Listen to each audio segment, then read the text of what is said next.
चूंकि सुदामा के मंदिर में है तो सुदामा की सारी कहानी दिमाग में चल रही है। और वो वाली कहानी भी जब सुदामा ने एक मुट्ठी अपना चावल और या चना जो भी था उनके पास वो खेल रहे थे, सारे लोग घर से कुछ ना कुछ लाए थे और एक दूसरे के साथ बांट रहे थे, खा रहे थे। कृष्ण जी थे, सुदामा थे, बलदाऊ थे, उनके और भी दोस्त वगैरह थे, सब खेल रहे थे और एक दूसरे के साथ चीज़ों को शेयर कर रहे थे, जैसे आजकल स्कूल में बच्चे टिफिन शेयर करते हैं।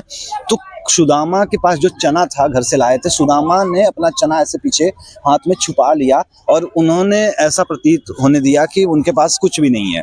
तो कृष्ण जी को ये बात उनको पता चल गई कि सुदामा के पास चावल है, लेकिन सुदामा किसी के साथ शेयर नहीं करना चाहते हैं। तो खैर सुदामा और कृष्ण मित्र थे तो वो कुछ कर नहीं सकते थे, लेकिन उस कहानी से यहीं से सुदामा के ऊपर जो दरिद्रता वाला जो टैग है वो लग जाता है कि सुदामा पूरी जिंदगी मतलब छुपाता रहा, दरिद्र था। तो ये थीम अभी मेरे दिमाग में जब चल ही रही थी, अचानक से मेरे सामने एक दान पात्र आ गया। दान पात्र, अब मैं कृष्ण भगवान के मंदिर में खड़ा हूँ, सामने दान पात्र है, सुदामा की पूरी कहानी याद है और मैं अपनी मतलब दान पात्र से बच के निकलने का मेरा जो मन में नजरिया था और दिमाग में चल रहा था कि यार मैं कैसे भी मतलब इधर से निकल जाऊं, क्योंकि मेरा उतना बजट नहीं है या मेरी उतनी हैबिट नहीं है दान पात्र में ऐसे पैसे डालने की।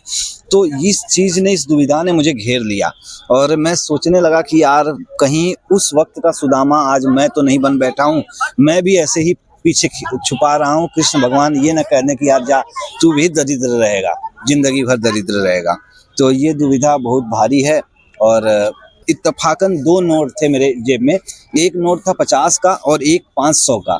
अब मुझे ये डर था कि यार अगर मैं हाथ डालता हूँ और गलती से मेरे जेब से 500 का नोट आ गया तो माइंडली मैं इतना अपने आप को प्रिपेयर नहीं कर पा रहा था, हाथ में आ गया और मैं न डालूं, क्योंकि मैं गिल्ट में मतलब समाया हुआ था। तो मैंने सोचा कि यार हे भगवान, हे प्रभु, मेरी बस इतनी सुनना कि जो 50 वाला नोट है वो मेरी जेब से निकल जाए, मेरे हाथ में आ जाए। तो मेरा मतलब यही कि समझिए कि ये आपने बड़ी कृपा कर दी है मेरा बजट नहीं बिगड़ेगा।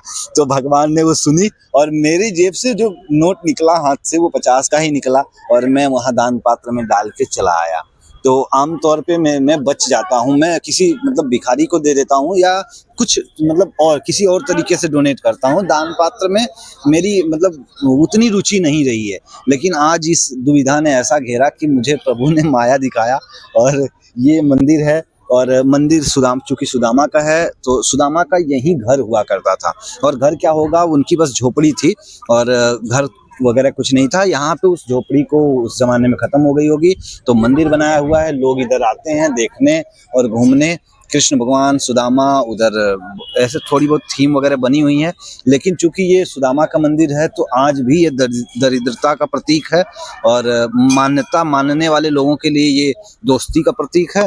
पर अगर आप थोड़ा सा देखेंगे यहाँ की चीज़ों को, जैसे एक गांव का जो छोटा सा मंदिर होता है वो भी इस मंदिर के आसपास का जो इलाका है, माहौल है, पूरा कचरा है, गंदगी है, उससे ज़्यादा अच्छा होता है। तो ये बहुत डिसअपॉइंट करता है आपको और कहीं ना कहीं ये सुदामा के ही कैरेक्टर पे ब्लेम करने का मौका फिर से देता है कि यार इस मंदिर के साथ सुदामा का नाम जुड़े होने से ये इतना मतलब इतनी बुरी हाल में है या क्यों है ऐसा। तो मुझे लगा कि ये भावना मुझे आपके साथ शेयर करनी चाहिए। आप बताइए इस पे आप क्या सोचते हैं।